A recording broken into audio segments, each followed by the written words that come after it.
all they wanted to do was be heard. I listened to people who have been traumatized for 2 years, and all they wanted to do was be heard by the people that they elected to serve them.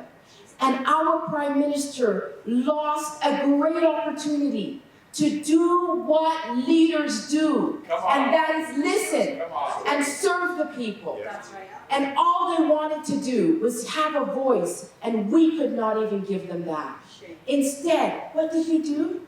We utilized the Emergencies Act. The Emergencies Act. People's property were confiscated, where assets were frozen, bank accounts were frozen.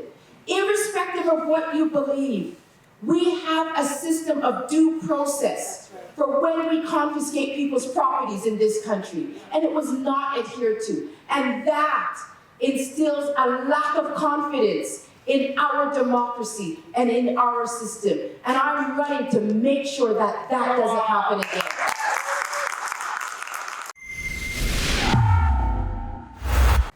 Many people have asked me, since I've been going across the country, why are you doing this again? Why run for leadership again? And the truth is that the reasons that I initially ran in 2020 are all still here, but they are magnified. The fabric of our nation is still being torn apart. We have provinces threatening to leave our great confederation. Debt is piling up to the tune of $1.1 trillion. Wow. And what is it that we're paying? It's so outrageous. $300 million a day on interest rates. See, I had to rethink that because it is so exorbitant. $300 million a day we're paying just in interest payments on our debt. Think about what that does to the future generations. Think about how we have saddled future generations with debt. In addition, the social fabric of our nation is being pulled apart. We have people in churches that won't speak to each other because of their vaccination status. We have parents that won't speak to children, neighbors that won't speak to each other, people who are being terminated from jobs that they've worked at for 30 years because of their vaccine status. We have Canadians who cannot get on a plane in their own country. These are the things that we're dealing with. And these are some of the reasons why I'm running.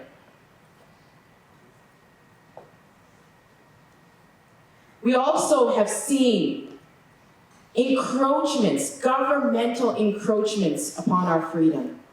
Imagine what transpired within the last 2 months. We have seen truckers come from all across our country. When I was in Ottawa, I had to pass by the trucker protest because it was 1 block away from my apartment. And every day I passed by it to go to Parliament, and I stopped and I spoke to these individuals. And many people thought that what I was doing was wrong because I was the first person in our party to do that.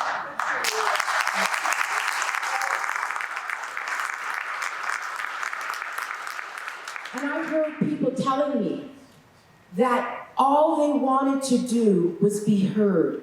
I listened to people who have been traumatized for 2 years, and all they wanted to do was be heard by the people that they elected to serve them.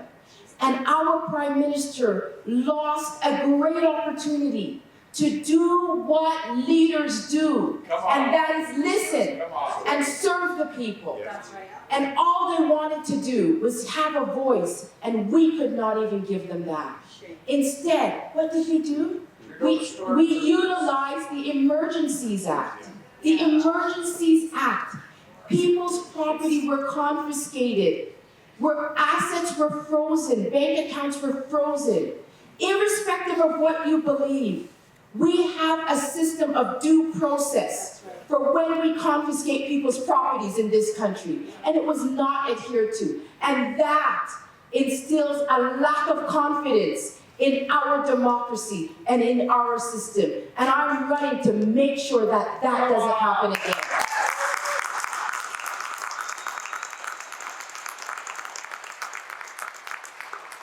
In 2020, when I ran, many of you know that I had no connections within the party, but I witnessed that we need change.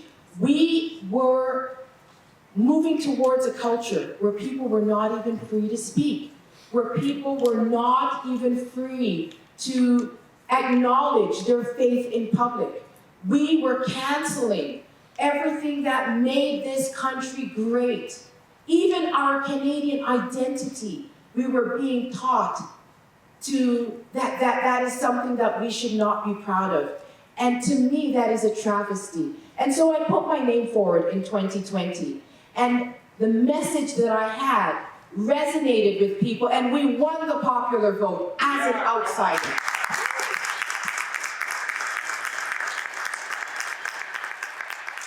I want to make sure that whatever your faith is, whatever your belief is, we have the freedom to disagree. I'm pro-life, and I know there may be people in the audience. I know that there may be people in the audience that are pro-choice, and I say to you, that's your belief. All I ask is that we have an opportunity to perhaps have a conversation, and I can guarantee you that there will be things that we agree on, that even in policy, such as even like pregnancy care centers, there are things that pro-life and pro-choice people agree on, and we have to have conversations, and we should be able to in a free and democratic society. I'm running most of all to be a bridge builder because I believe that our country needs healing. I believe that our country needs unity. We need to unify our party first, and then we need to unify our country. I'm running because I'm concerned about the debt of our children, and I'm concerned that children are becoming disillusioned with even the prospect of potentially owning a home one day. I want to give them hope. I want to give them a future. And I will talk more to you about some of those economic policies, but we need to strengthen our economy. We need to bring manufacturing back to Canada. We need to create wealth. We need to instill confidence in businesses so that they can start to hire people again, and our children can have work and a future that is bright and with hope of some simple things like being able to own a home one day. I'm running because I want parents to have the confidence that they can raise their children in accordance with their values without government interference.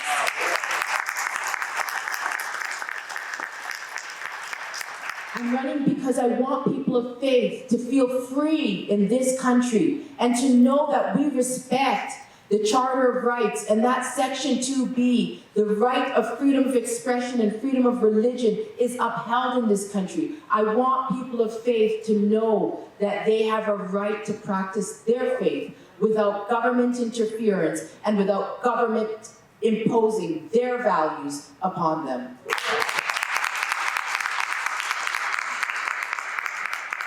I also want to address the regional alienation that so many areas of this country feel. Right here in Alberta, we know that there has been laws that have been implemented which has paralyzed the resource sector in this country and which has benefited foreign countries' oil production. We want to change that. We need to get rid of Bill C-48. We need to get rid of Bill C-69. We need to get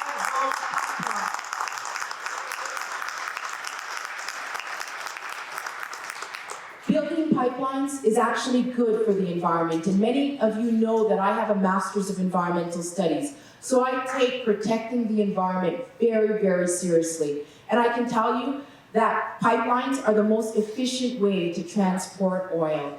It's better than trucks, it's better than rails, and we have some of the cleanest oil production in the world, the most ethical.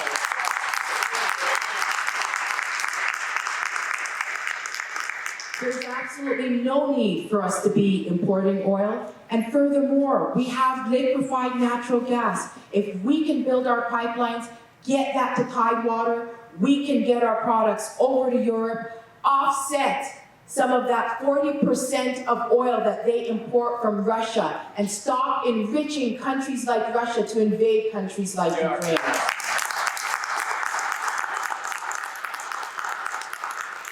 I'm also here for the small businesses. So many small business owners I spoke to told me that they survived COVID on their credit cards, basically keeping their business alive on their credit cards. And many of them couldn't find employees to work because of the amount that we were paying teenagers to sit at home instead of working. And that is wrong. We cannot build a country with those kinds of policies. I'm also concerned about the lack of faith in our democracy and the erosion of trust in our institutions. And I take full blame for the political process and some of the decisions that we as politicians have made to undermine that trust. What we need to do is we need to reinstill trust in our political system, and we need to reinstill trust in the media. When we look at the coverage of the convoy, if I were watching media, I would have never known that the peaceful convoy that I walked through every day, where I saw bouncing castles, where I saw people picking up garbage on the streets so that city workers wouldn't have to do it and they would save taxpayers money, where I saw people feeding the homeless, where I saw people caring for each other. Nobody would have never known that that was what was happening at the trucker convoy because of the way the media covered it. We were told that they were engaged in acts of sedition to overthrow the government. And when charges were laid, only charges of mischief were laid. And that is a breach of trust. We need to repair that trust.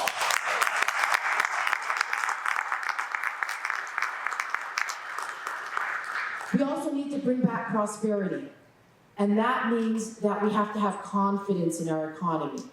And when we take something as serious as the environment, which we do need to protect because our Creator has given us natural endowments and we need to be good stewards of them. But when we turn that into fear and then start taxing people and creating a carbon tax, which is really on the backs of average people, then we have really misused policy. And I am going to get rid of the carbon tax.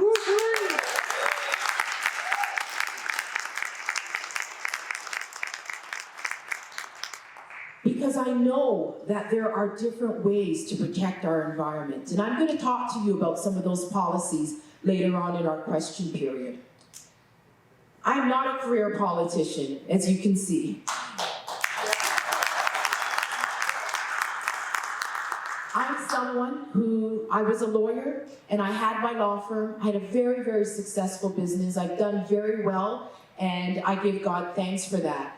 And I decided to sell my law firm. I owned the units that my law firm was in, the building.